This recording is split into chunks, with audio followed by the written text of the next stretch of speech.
Hello everyone, मैं अंकिता आपकी English educator स्वागत करती हूं आपका मैग्नेट ब्रेन्स हिंदी पर, जो आपके लिए लेकर आता है हाई क्वालिटी एजुकेशन के साथ साथ बहुत सारे टॉप कोर्सेज जैसे सीबीएसई बोर्ड है, उसके अलावा स्टेट बोर्ड्स हैं। कौन कौन से? UP board, MP board, Bihar board, ये सभी बोर्ड्स हैं आप लोगों के लिए। उसके अलावा है CUET, NTSE, ओलंपियाड्स और स्पोकन इंग्लिश क्लासेस भी। तो स्टूडेंट्स क्लास 7 तक से क्लास 12 तक के सभी जो कोर्सेज हैं आप लोगों के लिए अवेलेबल है और वो भी एकदम फ्री ऑफ कॉस्ट। तो स्टूडेंट्स इसका फ़ायदा ज़रूर उठाइए, ये एक अमेजिंग अपॉर्चुनिटी है आप सब लोगों के लिए। तो ये बहुत शानदार अपॉर्चुनिटी जिसका फ़ायदा आपको ज़रूर उठाना है। और इसके अलावा अगर आपको ई नोट्स या ई बुक्स भी चाहिए तो आप लिंक्स चेक कर सकते हैं जो आपके डिस्क्रिप्शन बॉक्स में दिए गए हैं, आपको सारी इन्फॉर्मेशन वहाँ मिल जाएगी। अब इस इम्पॉर्टेंट इन्फॉर्मेशन के बाद हम बढ़ते हैं हमारे आज के टॉपिक पे, जो कि है आपकी बुक बी हाइव का chapter reach for the top.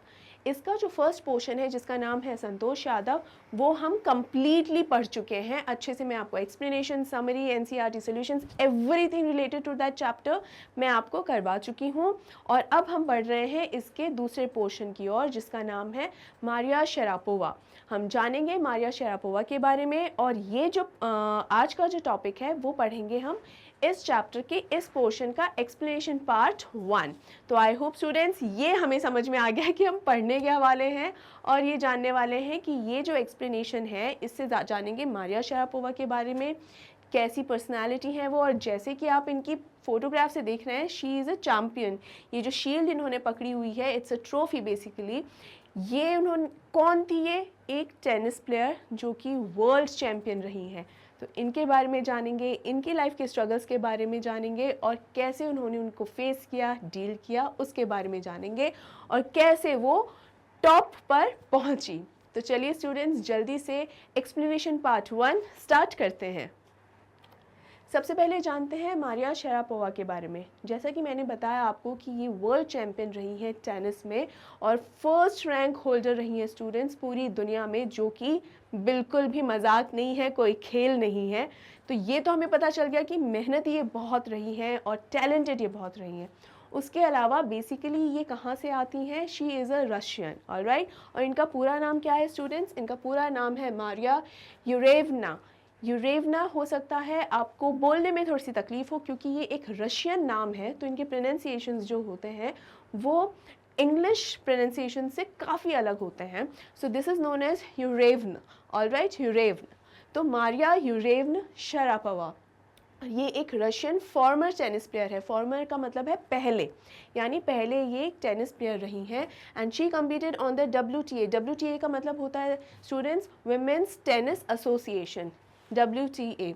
She competed on the WTA tour from 2001 to 2020 and was ranked world number 1 in singles by the WTA for 21 weeks. यानी 21 हफ्तों के लिए लगातार वो नंबर 1 रही थी, वर्ल्ड चैम्पियन रही थी।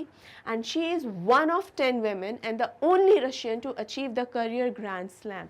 ये भी एक तरीके का जैसे अलग अलग कॉम्पिटिशन्स होते हैं, जैसे अलग अलग गेम्स में अलग अलग कॉम्पिटिशन्स होते हैं, तो टेनिस के अंदर इसका जो वर्ल्ड कप जिसे कहा जाता है उसे क्या कहा जाता है? विंबलडन कहा जाता है। अलग अलग मैचेस होते हैं, तो एक ग्रैंड स्लैम ओपनिंग भी होती है। तो ग्रैंड स्लैम में एकमात्र रशियन है ये, आज तक कोई फीमेल रशियन उसे नहीं जीती है, एकमात्र रशियन है जो उसे जीती हैं।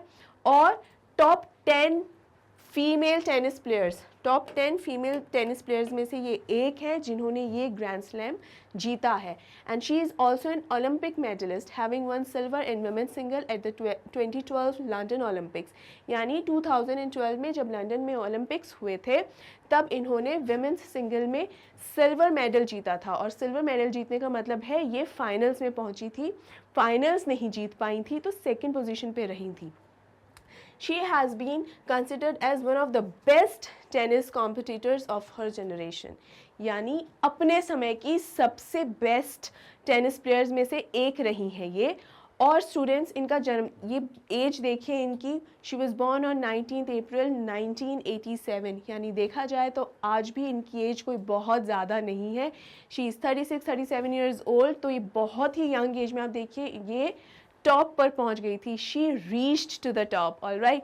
तो स्टूडेंट्स इनका नाम इस चैप्टर में होना तो बहुत ही ज़्यादा ज़रूरी था। And she is again one of the most beautiful players, यानी सबसे खूबसूरत प्लेयर्स में से भी ये एक है। She was one of the top 10 players I guess. तो ये बहुत ही ज़्यादा खूबसूरत भी हैं। चलिए अब आगे बढ़ते हैं। तो अब हम जानते हैं इनकी लाइफ के बारे में कि कैसे कैसे इन्होंने क्या क्या स्ट्रगल किया है और किस तरीके से इन्होंने वो मकाम पाया जिस मुकाम पर वो आज हैं। तो देख लेते हैं हमारा चैप्टर जो शुरू होता है। तो there is something disarming about Maria Sharapova, something at odds with her ready smile and glamorous attire. अब जैसा कि मैंने आपको बताया कि मारिया शरापोवा जो हैं बहुत ही खूबसूरत प्लेयर रही हैं and one of the most beautiful female players में से भी वो एक रही हैं। तो उनके बारे में ये भी माना जाता है कि बहुत ही पॉजिटिव पर्सनालिटी है, यानी अगर उनसे मिलते हैं, बात करते हैं, तो although she is very confident, she is very talented, at the same time she is very humble and she is very very positive kind of personality. तो यहाँ पर ये जो डिसहार्मिंग का मतलब होता है कि something very nice about her, something very likeable about her, यानी लाइकेबल या नाइस मतलब ऐसी कोई चीज़ जो उनके बारे में हमें पसंद आती है। कई लोग होते हैं ना स्टूडेंट्स जो हमें एग्जैक्टली पता नहीं होता क्यों, लेकिन हम उन्हें पसंद करते हैं फॉर वॉट एवर रीजन्स। तो वो लोग हमें बहुत अच्छे लगते हैं क्योंकि उनका एटीट्यूड कहीं ना कहीं बहुत पॉजिटिव होता है और वाइब्स जो है बहुत पॉजिटिव होती हैं। तो यहाँ पर यही है कि कुछ ना कुछ मारिया शरापोवा के बारे में ऐसा है कि वो बहुत ही डिसआर्मिंग है, या हम कहें बहुत ही लाइकेबल है, बहुत ही पसंद आने वाला है। And something at odds with her ready smile and glamorous attire. At odds with का मतलब होता है इन कॉन्फ्लिक्ट विद, यानी कॉन्फ्लिक्ट विद का मतलब है her ready smile and glamorous attire. उनका जो एक आउटफिट जिस तरीके से है, खूबसूरत भी हैं, टैलेंटेड भी हैं और मोस्ट स्टाइलिश प्लेयर्स में से भी आती हैं, यानी वो अपने ड्रेसअप पे और सिर्फ रेगुलर ड्रेसिंग सेंस पे ही नहीं, इनफैक्ट उनके जो गेम्स खेलते दौरान भी वो जो जिस तरीके के आउटफिट्स पहनती थी वो भी खासा मशहूर होते थे, क्योंकि बहुत ही बेहतरीन डिज़ाइंस होते थे उनके। तो पूरी दुनिया में उन्हें भी पसंद किया जाता था। तो बेसिकली यही बताया गया है कि उनका रवैया ना बहुत ही ज़्यादा पसंद किया जाने वाला था। उसके विपरीत उनके जो अटायर्स होते थे, यानी अटायर का मतलब है ड्रेस, उनके जो कपड़े होते थे वो काफ़ी बोल्ड किस्म के होते थे। तो उनकी जो पर्सनालिटी दिखाते थे वो थे कि कॉन्फिडेंट। तो दो पर्सनालिटीज़ दिखाते थे, एक तो जो बहुत ही सॉफ्ट सी है और एक जो बहुत ही बोल्ड और स्ट्रॉन्ग है। तो यही यहाँ बताने की कोशिश की जा रही है। And that something in her lifted her on Monday, 22nd August 2005 to the world #1 position in women's tennis. Students, ये जो डेट है वो अच्छे से याद कर लीजिए। 22nd अगस्त 2005 ये वो डेट है, ये वो ईयर है जब मारिया शरापोवा #1 पोजीशन पे आ गई थी, यानी उन्होंने विमेंस टेनिस में अपना जो मुकाम है वो टॉप पोजीशन पे लिया था, मतलब रैंक 1, फर्स्ट रैंक अब उनकी आ चुकी थी और उन्होंने ये मुकाम पाने के लिए बहुत ज़्यादा मेहनत करी है। और यही बताया गया है कि उनकी जो पर्सनालिटी है, मतलब पॉजिटिव, हम्बल, ग्राउंडेड तो हैं ही, उसके साथ साथ कॉन्फिडेंट, टैलेंटेड और बिल्कुल बोल्ड किस्म की हैं, आउटस्पोकन भी रही हैं। तो यही बताया है कि इस तरीके से उनका ये जो पर्सनालिटी थी और एटीट्यूड था, उसके चलते 22 अगस्त 2005 को वो पूरी दुनिया की #1 टेनिस प्लेयर बनी, #1 विमेंस टेनिस प्लेयर बनी। ठीक है, तो ये एक बहुत ही इंपॉर्टेंट पॉइंट है आप लोगों के लिए, ये डेट याद रखनी है आपको। Okay, all this happened in almost no time. Poised beyond her years, the Siberian-born teenager took just 4 years as a professional to reach the pinnacle. अब poised का क्या मतलब होता है? समझदार, मच्योर और काफ़ी सेंसिटिव भी कह लेना चाहिए, तो काम एंड एलिगेंट। तो पॉइस का मतलब है कि ये जिस तरीके की रही हैं, अपनी एज से ज़्यादा समझदार रही हैं, उनमें जो पेशेंस था, या यहाँ जो मीनिंग लिखा हुआ है काम, जो कामनेस उनमें थी। देखिए, एक यंग एज में ना बहुत कम लोग ऐसे होते हैं जो बहुत काम और रिलैक्स होते हैं। अक्सर जैसे आपकी जो एज है, आप लोग काफ़ी नटोरियस भी होते हैं, मजाक करने वाले, एक बचपना होता है, लेकिन इनमें बिल्कुल भी बचपना नहीं था। इनफैक्ट अपनी उम्र से कहीं ज़्यादा ये मैच्योर थी और काफ़ी ज़्यादा फोकस्ड थी। तो बेसिकली हमें इनके रवैये से ही पता चलता है कि ये कितनी ज़्यादा फोकस्ड रही होंगी, या कितनी ज़्यादा इनको पता है कि इनकी लाइफ का मकसद क्या है, क्या गोल अचीव करना है इन्हें। पूरी तरीके से ये उसी को ही समर्पित थी, completely devoted to her dream, ठीक है। और वो ड्रीम क्या था? वो ड्रीम यही था कि टेनिस प्लेयर बनना है और उच्च कोटि का टेनिस प्लेयर बनना है, और वो बनी भी, नंबर 1 पोजीशन पर वो पहुंची। तो यहाँ पर यही बताया गया है। तो पॉइज्ड बियॉन्ड हर ईयर्स मतलब अपनी उम्र के अनुसार बहुत ज़्यादा समझदार, काम, रिलैक्स्ड और पेशेंट थी। The Siberian-born teenager took just 4 years as a professional to reach the pinnacle. अब देखिए ये है साइबेरियन बॉर्न, मतलब साइबेरिया में इनका जन्म हुआ। और साइबेरिया कहाँ है? ये रशिया में एक रीजन है। तो साइबेरिया रशियन रीजन है और ये रशियन ही है। मारिया शरापोवा एक रशियन ही है। तो इनका जन्म हुआ था साइबेरिया में। और जब इन्होंने प्रोफेशनली खेलना शुरू किया था, देखिए खेल तो ये जब 4 से 5 साल की एज थी तब से ही टेनिस खेल रही हैं। तो ट्रेनिंग तो इनकी बचपन से ही शुरू हो गई। लेकिन जब ये प्रोफेशनली खेलने लगी तो प्रोफेशनली खेलने के 4 साल के अंदर अंदर वो इस मुकाम पर पहुंच गई, यानी पिनेकल पे। पिनेकल मतलब at the top of something. तो हमारे चैप्टर का ही नाम है रीच फॉर द टॉप। पहले हमने संतोष यादव की बात की कि वो किस तरह से टॉप पर पहुंची थी। अब हम बात कर रहे हैं मारिया शरापोवा की कि वो किस तरीके से एकदम टॉप पर पहुंची। तो यहाँ पर प्रोफेशनली जब ये स्टूडेंट्स, अक्सर आप सोचेंगे कि मैं रिपीट कर रही हूँ बार बार, ये इसलिए रिपीट कर रही हूँ क्योंकि ये जानना ज़रूरी है, समझना ज़रूरी है। यहाँ पे खेलती वो बचपन से आई हैं। मैं आपके लिए हिंदी अनुवाद भी लगा देती हूँ। It will be easier for you to understand students. Basically क्या है कि बचपन से खेलती हुई आई हैं, 4 से 5 साल की एज से वो खेलती हुई आई हैं। लेकिन जब उन्होंने प्रोफेशनली खेलना शुरू किया उसके बाद सिर्फ विदिन 4 इयर्स ही उनको वो मुकाम मिल गया था जो मतलब वो टॉप पर पहुँच गई थी। लेकिन उसके कई बार क्या होता है, स्टूडेंट्स आंसर लिख देते हैं कि सिंस शी वाज 5 तब से वो खेलती आ रही हैं और तब से ही खेलते खेलते उन्होंने फिर जाके 10-15 साल बाद जाके फिर उन्होंने अपने मुकाम को पाया। नहीं, प्रोफेशनली जब बात आएगी, अब आपसे अगर ये क्वेश्चन में पूछा जाएगा कि प्रोफेशनली उन्होंने कितने टाइम बाद उनको ये मुकाम मिला था, तो आप लिखेंगे 4 इयर्स। यहाँ पे प्लीज़ स्टूडेंट्स ज़रा भी कंफ्यूज नहीं होना। चलिए आगे बढ़ते हैं। However, the rapid ascent in a fiercely competitive world began 9 years before with a level of sacrifice few children would be prepared to endure. अब rapid ascent का मतलब क्या है? बहुत ही ज़्यादा। rapid का मतलब होता है fast और ascent का मतलब होता है growth, ठीक है। यहाँ आपको मीनिंग नीचे दिए हुए हैं। यहाँ बेसिकली, और fierce का मतलब क्या होता है? एकदम ब्रेव तरीके से और निडर हुए, ठीक है। यहाँ मैं आपको इसका मीनिंग भी लिख देती हूँ, एकदम निडरता से, निडरता से। तो यहाँ पर यही बताया गया है आपको कि जितना ये जो दुनिया है वो बहुत ही ज़्यादा कॉम्पिटिटिव है। हर जगह आप कहीं पर भी जाओ, छोटी से छोटी चीज़ को लेकर बड़ी से बड़ी चीज़ के लिए कंपटीशन है, एक रेस लगी हुई है। आप थोड़ा सा भी अगर पीछे रह गए तो हमेशा लाइफ की रेस में आप पीछे रह जाते हैं, है ना। इतना ज़्यादा कॉम्पिटिटिव है हर जगह पे, हर कोने में। और ये तो हम बात कर रहे हैं स्पोर्ट्स वर्ल्ड की, तो वहाँ पर तो और भी ज़्यादा कंपटीशन होता है। तो अगर उसके अंदर आप कॉन्फिडेंट नहीं है, उसमें अगर आप फियर्स नहीं है, तो आपका सर्वाइवल बहुत मुश्किल है। तो टैलेंट होना तो ज़रूरी है ही है, ज़रूरी है मेंटल स्ट्रेंथ होना भी। जैसे हमने पिछले हमारे पोर्शन में भी जब बात की थी तो यही बताया गया था कि संतोष यादव की जो सबसे खास क्वालिटीज़ थी वो क्या थी? फिज़िकल स्ट्रेंथ तो थी ही, मेंटल स्ट्रेंथ भी जो उनकी थी वो बहुत ज़्यादा ज़रूरी थी। तभी जाके वो वहाँ पहुँच पाई, उस मुकाम पे पहुँच पाई कि पूरी दुनिया ने उनको सराहा। उसी तरीके से मारिया शरापोवा की भी हम बात कर रहे हैं कि उनकी जो एक ब्रेन स्ट्रेंथ, मेंटल स्ट्रेंथ जो थी ना, बहुत ज़्यादा स्ट्रॉन्ग थी। और इसीलिए उन्होंने ये जो दुनिया है जहाँ पे इतना ज़्यादा रैपिड ग्रोथ के लिए या बहुत जल्दी आगे बढ़ने के लिए बहुत ज़्यादा कंपटीशन है, इनकी जो ये जर्नी शुरू हुई वो शुरू हुई 9 years before with a level of sacrifice, यानी 2005 के 9 साल पहले। यानी इसका ये मतलब है कि जब उन्होंने ये मुकाम पाया था उसके 9 साल पहले वो कहाँ आई थी? अमेरिका आई थी। अमेरिका में कहाँ? फ्लोरिडा में आई थी।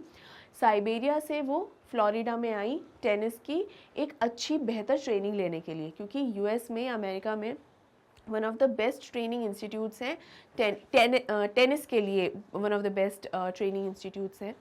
तो वो फ्लोरिडा आई अपनी ट्रेनिंग को आगे और मजबूत करने के लिए। इस टाइम पर उनके साथ कुछ चीज़ें हुई जो बहुत ही मुश्किल थी। उनमें से एक चीज़ ये थी कि वो अपने पिता के साथ आ रही थी, लेकिन उनकी माँ भी आ रही थी उनके साथ पहले, लेकिन वो नहीं आ पाई क्योंकि उनका वीज़ा क्लियर नहीं हुआ था, तो इस वजह से उनकी माँ रह गई। अब देखिए 9 साल पहले, यानी इस समय इनकी एज बहुत कम थी। कितनी थी इनकी एज? देखिए इनका जन्म कब हुआ है? 1987 में हुआ था, ठीक है, 1987 में। तो अगर हम बात करें 2005 की, तो ये कितनी एज की हैं स्टूडेंट्स? 18 साल की हैं, मात्र 18 साल की हैं इस वक्त। तो 9 साल पहले 9 साल की थी, तो आप मान लीजिए 8 to 9 ईयर्स की होंगी ये।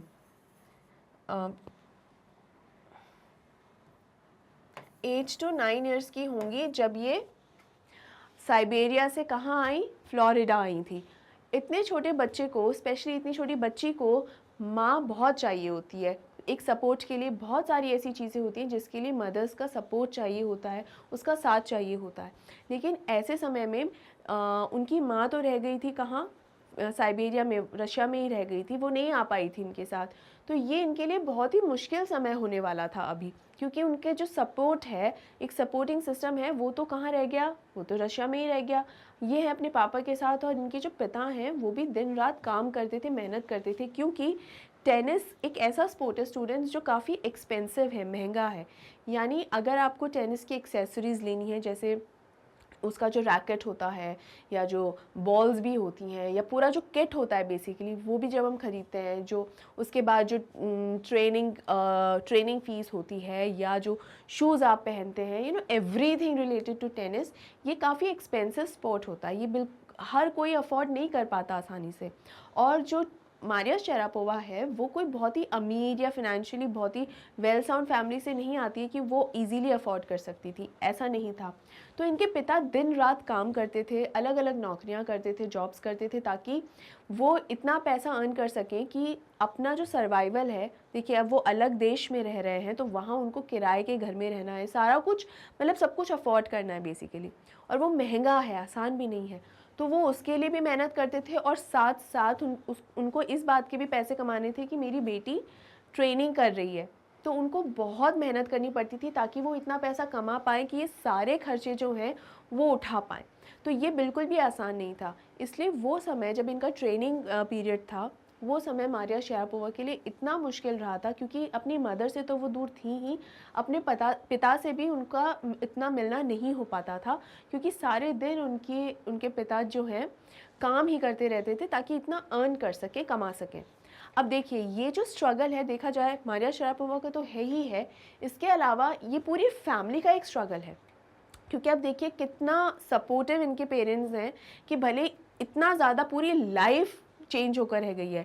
जिस जगह आप पैदा हुए हो, जहाँ अच्छे खासे सेटल्ड हो, जहाँ हमेशा से रह रहे हो, वो जगह छोड़कर आपको कहीं और जाना है, क्यों? अपने बच्चे का सपना पूरा करने के लिए। ये बिल्कुल भी आसान नहीं होता स्टूडेंट्स, बहुत बड़ा कदम है ये। लेकिन मारिया शेरापोवा को उनके पेरेंट्स का फुल सपोर्ट मिला है, तो ये एक बहुत ही मतलब कहीं ना कहीं देखा जाए उनके लिए एक प्लस पॉइंट भी था। उसके अलावा लेकिन जहाँ उनकी जहाँ ट्रेनिंग हुई थी, वहाँ के जो लोग थे, आसपास के लोग, वो बिल्कुल भी सपोर्टिव नहीं थे, ज़रा भी सपोर्टिव नहीं थे। तो वो हम आगे पढ़ेंगे कि कैसे कैसे उन्होंने उसके साथ डील किया। तो यहाँ पर हम ये जान लें कि बेसिकली यहाँ मैं आपको ये सब इसलिए बता रही हूँ, ये जो ईयर्स आ जाता है ना, तो कई बार हम ना सन में या ईयर्स में बहुत कंफ्यूज हो जाते हैं कि ये कब हुआ था, ये कौन से ईयर में हुआ था, ये किस सन में हुआ था। तो देखिए वो जन्मी किस सन में थी? 1987 में जन्मी थी। 2005 के अंदर उन्होंने फर्स्ट रैंक उन्हें मिल गया था।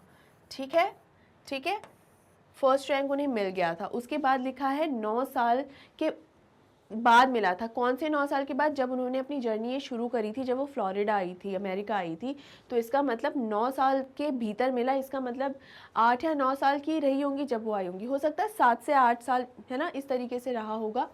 तो ये आप ज़रूर क्लियर कीजिए, क्योंकि कई बार स्टूडेंट्स 1 मार्क क्वेश्चंस में not MCQs, sometimes just 1 mark question जहाँ आपको आंसर पूरा लिखना है, उसमें इस तरीके के क्वेश्चंस आते हैं कि what was her age when she arrived Florida, है ना, इस तरीके के क्वेश्चंस आते हैं, तो मेक श्योर आपको ये पता हो। चलिए आगे बढ़ते हैं।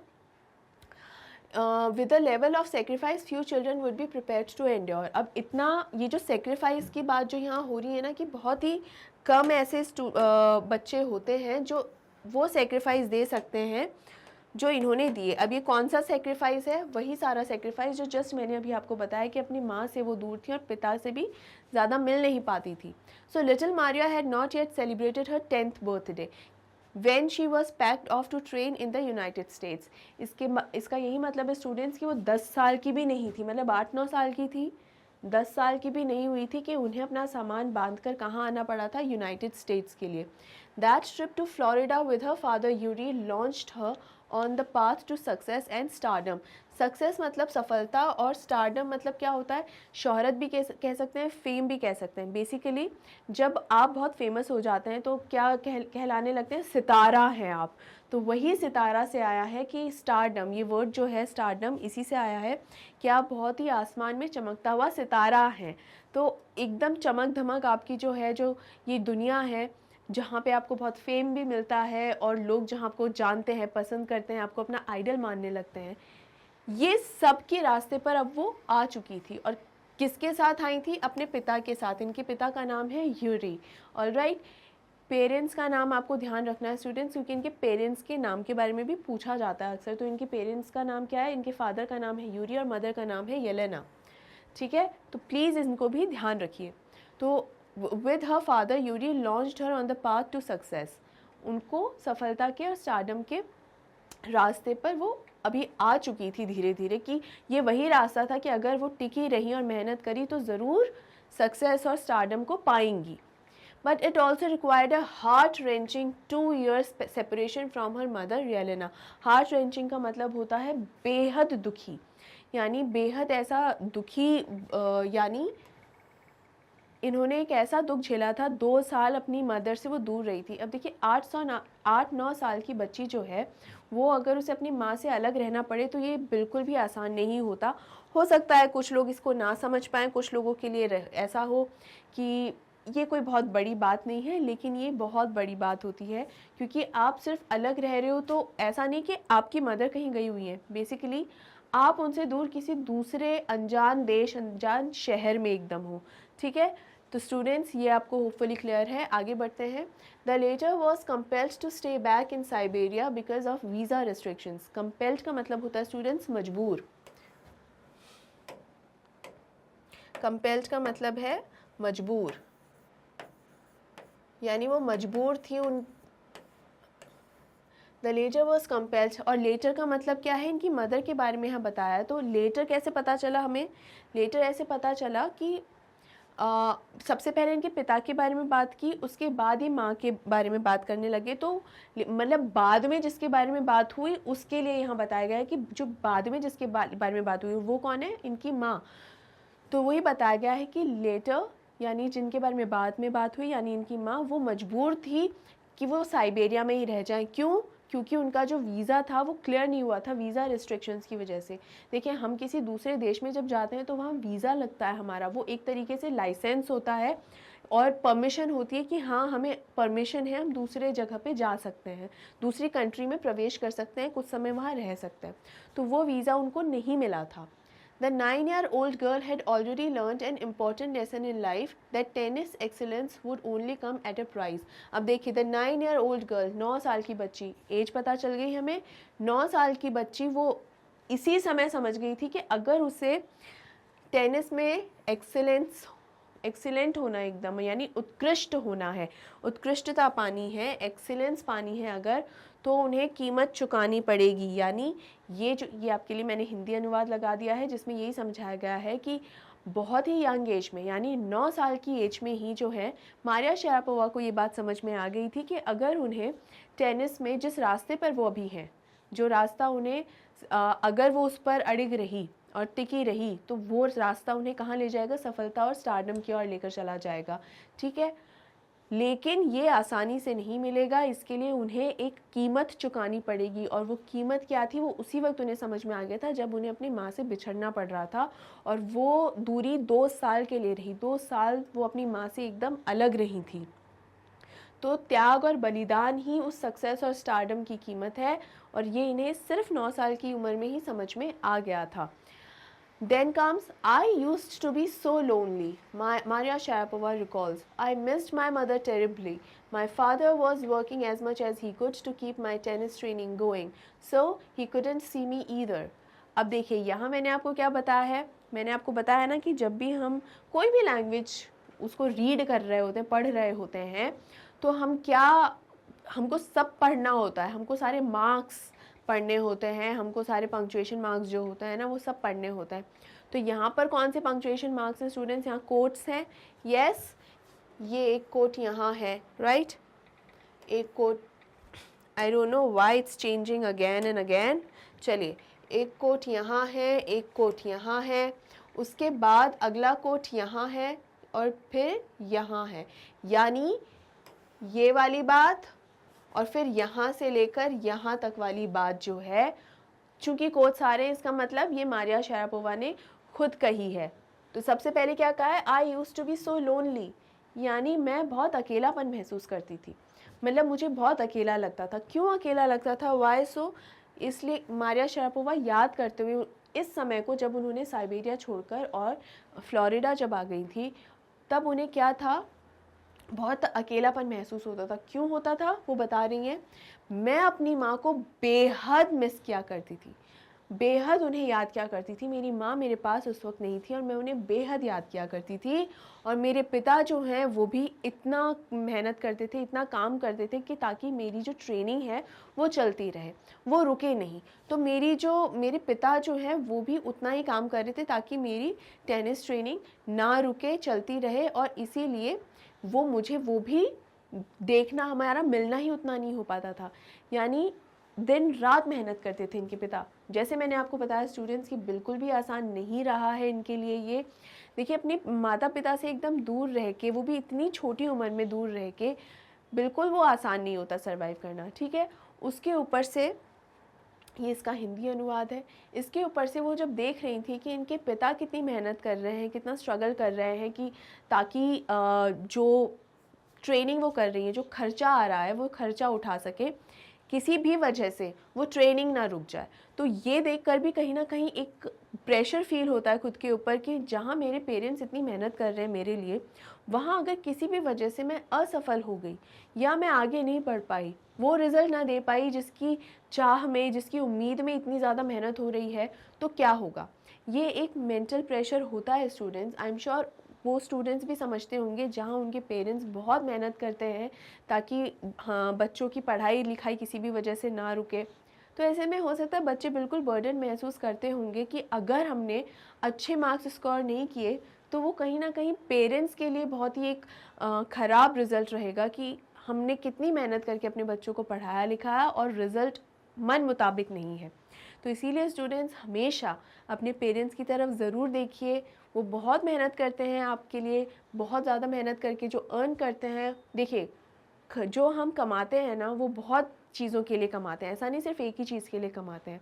लेकिन जिस तरीके से मैं कहती हूँ प्रायोरिटीज़ होती हैं, प्राथमिकताएं होती हैं, जो माता पिता कमाते हैं ना उसमें जो सबसे बड़ी प्राथमिकता होती है वो बच्चे ही होते हैं। एक बार जब परिवार में, फैमिली में जब बच्चे आते हैं तो वो सबसे पहले प्राथमिकता हो जाती है, प्रायोरिटीज़ हो जाती हैं। तो उन्हीं के लिए ही वो मेहनत की जाती है कहीं ना कहीं।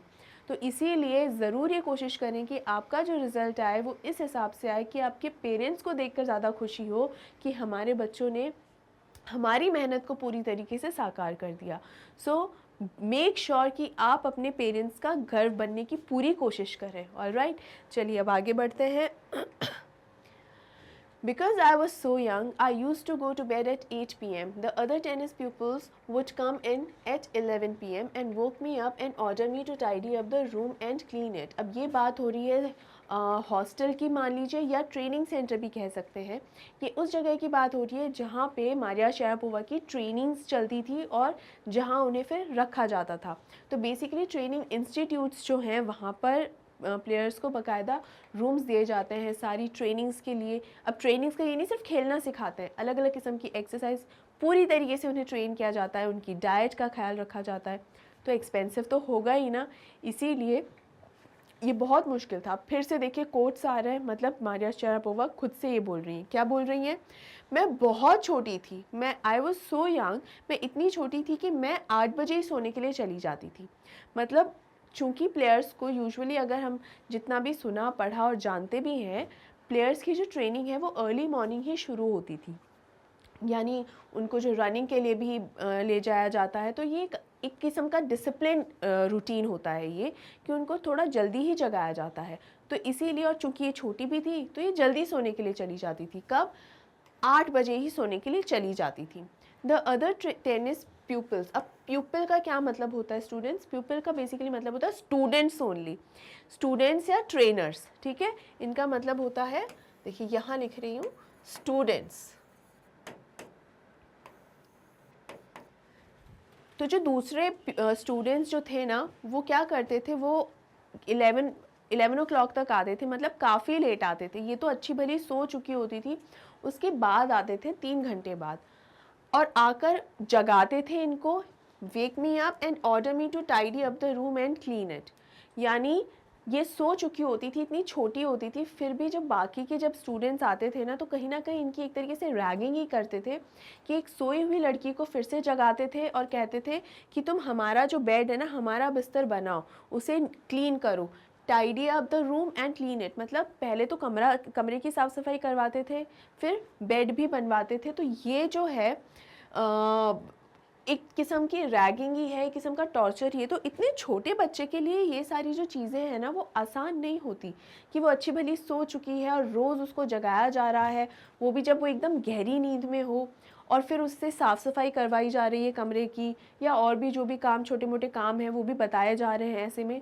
तो ये सब कुछ जानबूझ के करा जा रहा था, कि कहीं ना कहीं उसे टॉर्चर करने के लिए, या कहीं ना कहीं रैगिंग करने के लिए, राइट।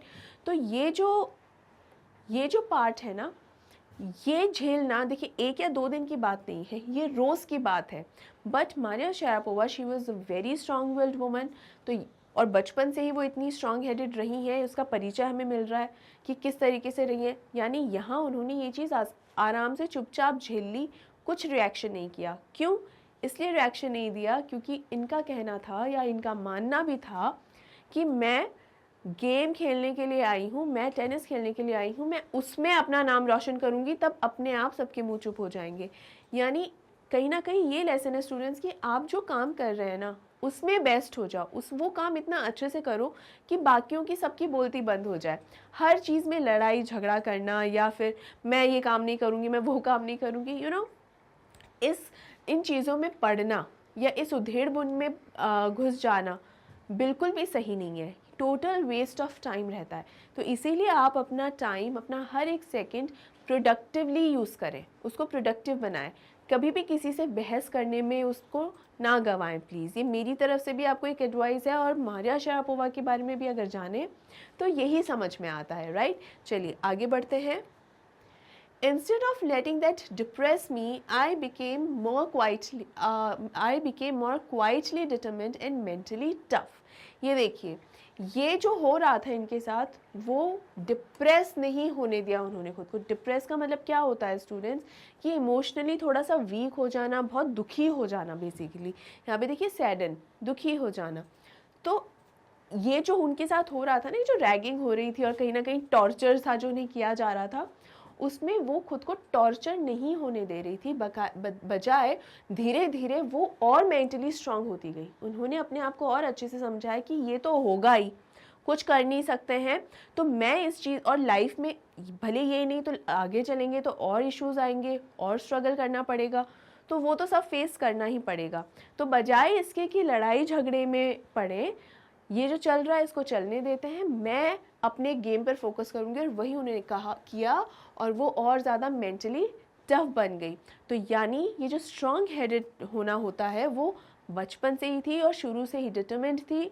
और जैसे आपको पहले वर्ड आया था पॉइज, जिसका मतलब है काम, वर्ड आया था पॉइज जिसका मतलब है काम, तो उसका यही मीनिंग है कि वो ये प्रूफ है उसका, ये जस्टिफिकेशन है कि किस तरीके से वो पॉइज्ड थी। तो इसी तरीके से थी कि जब इस तरीके की सिचुएशन जब आई ना, तो वो वहाँ रोना धोना नहीं किया, या वो वहाँ पर वीक नहीं हुई या डिप्रेस नहीं हुई, बल्कि उन्होंने क्या किया, और ज़्यादा वो स्ट्रांग हुई, अपने आप को मेंटली और स्ट्रांग किया और उसका मुकाबला किया। I learned how to take care of myself. I never thought of quitting because I knew what I wanted. अब देखिए, मैंने अपना खुद का ध्यान रखना शुरू किया, मैंने और अपने आप को ढंग से ध्यान से रखना शुरू करा, मतलब और ज़्यादा समझदार बनने की और कोशिश की। And I never thought of quitting because I knew what I wanted. मैंने कभी भी क्विट करने के बारे में नहीं सोचा। क्विट करना क्या होता है, किसी चीज़ को छोड़ देना, कि चलो छोड़ दो या हार मान लेना। मैंने कभी भी नहीं सोचा कि मैं हार मान लूँ या चलो भाई छोड़ते हैं, मुझे दिन रात ये लोग दुखी करते रहते हैं, टॉर्चर करते हैं, नींद से जगा देते हैं। इन सब की वजह से मैंने हार नहीं मानी, मैंने अपने हथियार नहीं डाले, क्योंकि मुझे पता था कि मुझे क्या चाहिए। कौन बोल रहा है ये? मारिया शरापोवा बोल रही है। मुझे पता था मुझे क्या चाहिए, इसलिए मैंने हार नहीं मानी। When you come from nothing and you have nothing, then it makes you very hungry and determined. I would have put up with much more humiliation and insults than that to steadfastly pursue my dream. Amazing lines, amazing words from Maria Sharapova students. इन्होंने ये कहा कि जब आप किसी ऐसी जगह से आते हो जब आपके पास कुछ नहीं होता, जब आपके पास कुछ भी नहीं है, यानी फिनेंशियली देखिए वो कोई ऐसे बैकग्राउंड से नहीं थी जहाँ उनके पास फिनेंशियली बहुत ज़्यादा कोई बैकअप था या उनके पास कुछ था, उनके पास कुछ नहीं था। तो इनका ये कहना है कि जब आप किसी ऐसी जगह से आते हो, ऐसे बैकग्राउंड से होते हो कि आपके पास कुछ नहीं होता, या इस वक्त भी जहाँ मेरे पास कुछ भी नहीं है, तो इसीलिए आपकी कुछ पाने की जो भूख है और इच्छा है वो और भी ज़्यादा तेज़ हो जाती है, और भी ज़्यादा तीव्र हो जाती है कि नहीं, मुझे ये मुकाम पाना ही है। तो वो मुकाम पाने की जो भूख है ना, वो आगे बढ़ने की जो इच्छा है, ललक है, फिर से कहूँगी जो भूख है, वो और ज़्यादा स्ट्रांग हो जाती है और आपको और ज़्यादा डिटरमिन्ड बना देती है। बस आपको अपने आप को मेंटली स्ट्रांग करने की देरी है, बिल्कुल भी अपने आप को वीक ना होने दें, मेंटली स्ट्रांग हो जाएं, डिटरमिन्ड हो जाएं। I would have put up with much more humiliation, यानी जो मेरे साथ ऑलरेडी हो रहा था ना, मैं उससे भी ज़्यादा ह्यूमिलिएशन यानी इंसल्ट्स, जो बेइज्जती या जिस तरीके से टॉर्चर मुझे किया जा रहा था, मैं उससे भी कई ज़्यादा सहने की ताकत रखती थी। To steadfastly pursue my dream. Steadfastly का मतलब होता है स्टूडेंट्स लगातार, इसका मतलब है लगातार, यानी मुझे जो अपना सपना पूरा करना था, लगातार मैं उस सपने के पीछे भागती रहूँगी, क्योंकि मुझे पता है मुझे क्या चाहिए। चाहे मुझे कोई कितना भी दुखी करे, कितना भी टॉर्चर करे, कितना भी परेशान करे, मुझे पता है मुझे क्या चाहिए था। मेरे पास कुछ नहीं था, अभी भी कुछ नहीं है, लेकिन मुझे बहुत कुछ चाहिए, और जो मुझे चाहिए उसको लेकर मैं डिटरमिन्ड हूँ, स्ट्रॉन्ग हेडेड हूँ, और मेरे अंदर बहुत ही ज़्यादा भूख है वो पाने के लिए। इसलिए मैं सब कुछ सहूँगी, कभी भी हथियार डालने को लेकर लेकिन कभी नहीं सोचूंगी, कभी भी ये दिमाग में थॉट आने ही नहीं दूंगी कि मैं हार मान लूँगी, कभी नहीं सोचूंगी इसके बारे में। और ऐसा क्यों? क्योंकि मैं देख रही हूँ कि मेरे माता पिता कितना मेरे लिए मेहनत कर रहे हैं, मुझे भी ये सब कुछ चाहिए, और मेरे माता पिता को भी। मेरे पिता दिन से लेकर रात तक काम करते हैं ताकि वो इतना कमा सकें कि मेरी ट्रेनिंग, मेरी पढ़ाई लिखाई और मेरे रहने का, खुद के रहने का यहाँ खर्चा सब कुछ उठा सकें।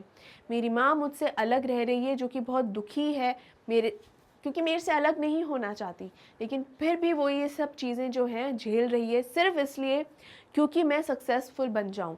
तो मैं ये सब झेलूंगी और मैं जीतूंगी। तो स्टूडेंट्स, यहाँ हमें पता चलता है इनकी इस डिटरमिन्ड एटीट्यूड का, इनके इस पॉइज्ड व्यवहार का, और हमें ये समझ में आता है कि अगर आप अपने लगातार अपने जो आपका फोकस है, जो गोल है, लगातार अगर आप उसकी तरफ बढ़ते रहें, तो चाहे कितनी भी परेशानियां आ जाए, कितना भी प्रॉब्लम्स आ जाएं, कितना भी स्ट्रगल आपको करना पड़े, आप ज़रूर अपने मुकाम तक पहुंचते हैं। अब यहाँ तो हमें इनके एटीट्यूड के बारे में पता चल गया। अब देखते हैं कि इनका ये जो एटीट्यूड है वो कहाँ और किस तरीके से इनको अपने मुकाम तक लेकर गया। इसके बारे में हम जानेंगे हमारे अगले पार्ट में। इसका हिंदी अनुवाद मैं आपके लिए लगा देती हूँ।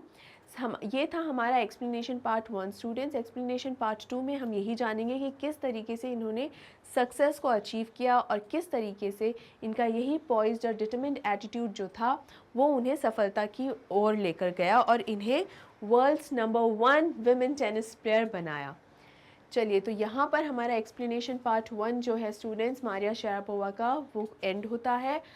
आपको ये पार्ट कैसा लगा ज़रूर बताइए। बहुत ही बढ़िया बेहतरीन चैप्टर है ये आपके सिलेबस का students, let me tell you. फिर भी अगर किसी भी तरीके कोई डाउट आता है तो कमेंट सेक्शन में तो आप मुझसे कमेंट करके पूछ ही सकते हैं। इसके साथ साथ इस वीडियो को लाइक ज़रूर कीजिएगा और ज़्यादा से ज़्यादा शेयर कीजिएगा स्टूडेंट्स।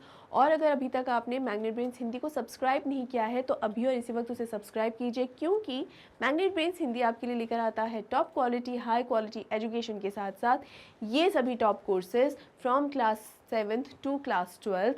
और देखिए कौन कौन से कोर्सेज हैं।